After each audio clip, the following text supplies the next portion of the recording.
8 months ago, I made this video right here, which was one of the most successful videos on my channel. I watched that video back today, and you know what I realized?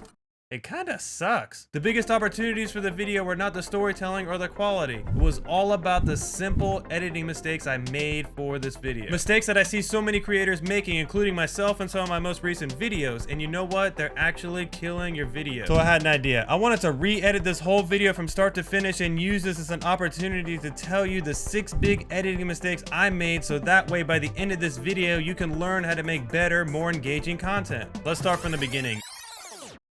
Every video needs a powerful opening statement, something that will hook the viewer in and reassure them that they made the right decision by clicking onto your video. What they don't want to see is this. So in my hands, I'm holding a Red Devil AMD 5700 XT, and this is the card I've been using for the past year in my system.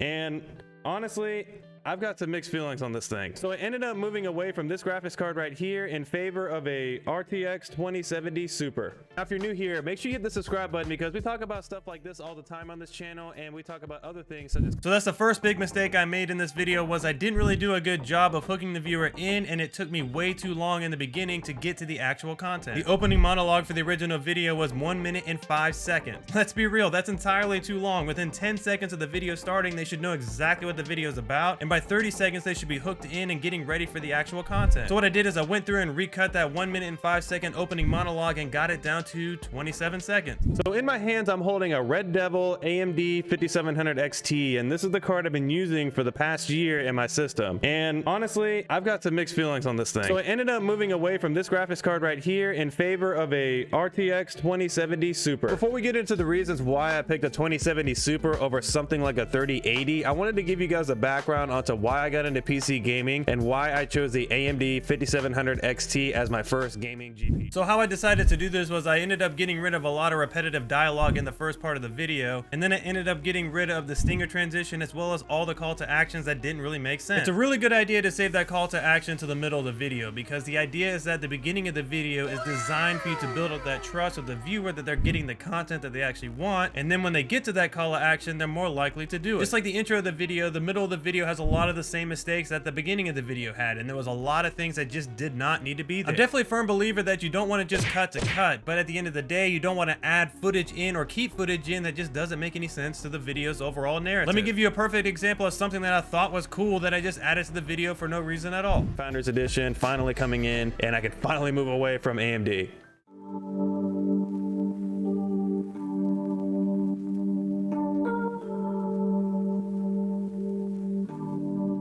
This was fairly decent montage footage, but why the heck was it there? This completely added 0 value to the viewer, and all it did was add 56 seconds onto the total runtime. Efficiency is so important with your videos. Not only does getting to the point faster make it better for the viewers, but it also makes it easier for you when you're editing the video. So I'm gonna go through now and remove all the rest of the unnecessary footage from the video. And already the runtime has gone down from 10 minutes and 54 seconds all the way down to under 7 minutes and 30 seconds. So now that we removed all the unnecessary footage, let's go ahead and add some more pace and add some movement into this video. One of the biggest things that can hold up the pace of your video is leaving in those little tiny gaps in between your clips. More specifically, I like to call this the breathing gap. So what I ended up doing with this particular video is I left in all the gaps where I took a breath, and you ended up hearing it like this.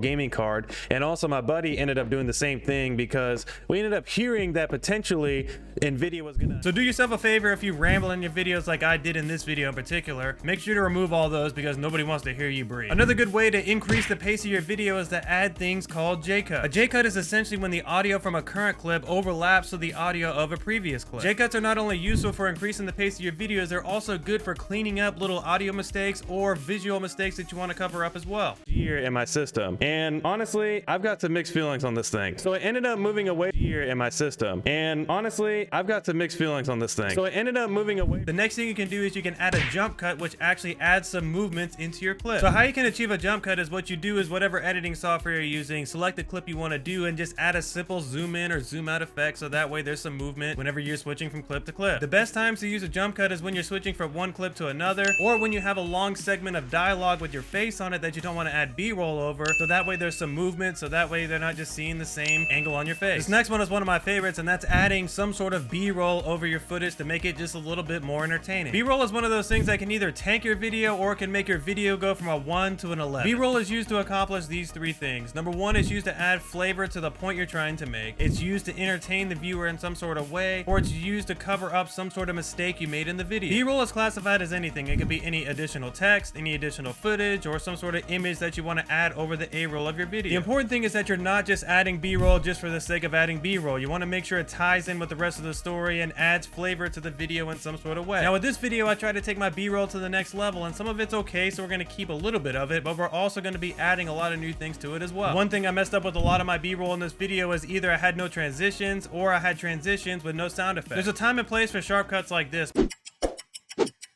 but the majority of the time you want to have smooth transitions to each clip just like this. Now deciding what transitions you want to use for a clip is daunting because it seems like there's a million out there for you to be able to choose from. For me personally, I go with the thought process of just keep it simple, stupid. I usually try to pick between 3 to 4 transitions that I stick with for each one of my videos, and what I do instead is I just flip the direction at which the transition goes so it looks different from every clip to every clip. Having the right sound effects with your transitions is extremely important. Like look at this clip without a sound effect and look at it with a sound effect. Crappy job at supporting content creators. You may know what NVENC is, but just if you don't know, NVIDIA partnered with OBS to utilize a special chip that you can find on every 10 series. Crappy job at supporting content creators. You may know what NVENC is, but just if you don't know, NVIDIA partnered with OBS to utilize a special chip that you can find on every. Now with sound effects, you want to make sure that you're picking the right one, because having the wrong sound effect with a transition just makes it sound weird and jarring.